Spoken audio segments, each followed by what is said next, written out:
can we talk about the fear of dreaming big as Christians? Because me personally, it took a while for me to accept the high calling of God in my life. I was projecting my insecurities, I was projecting my flaws, I was projecting my imperfections, I was projecting my lack of experience and expertise. And then I was just stuck in that place for so long. And I've spoken to few of fellow Christians, and they also said that they shared the same problem. And I started thinking to myself, like, why do we as Christians, why is there that fear of dreaming big when there's an high calling, when God has said you are supposed to accomplish this thing? Why is it so difficult for us to actually step into that calling and align ourselves to that calling?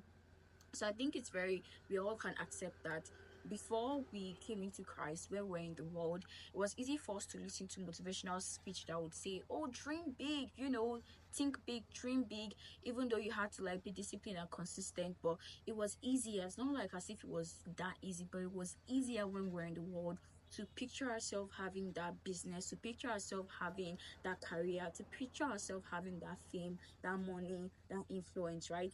Because we're at the center. It was all about us. We wanted to get the praise, wanted to get the attention, wanted to get the affection, everything. It was easier for us to dream big because it's like, if when everything is all said and done, all the glory is going to come back to me, right?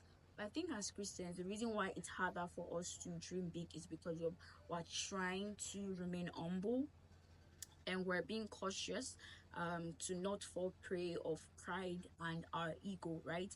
But I feel like we are being too cautious. Why? Because when you realize that we as Christians, as seeds of Abraham, we're actually meant to live in the prosperity and the glory of God. So all those you hiding yourself and you settling for less is actually false humility, because that is not what God wants you to do for your life, right?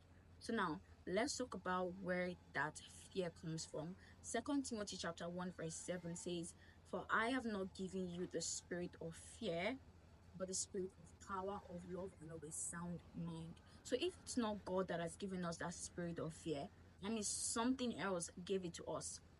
The devil has come to steal, to kill, and to destroy. So fear is one of his tools, his means of destroying, of killing, and stealing from Christians, especially. And so the spirit of fear is not from God, it is from the enemy. And the second person that is responsible for this is from us. Why? Because give, right?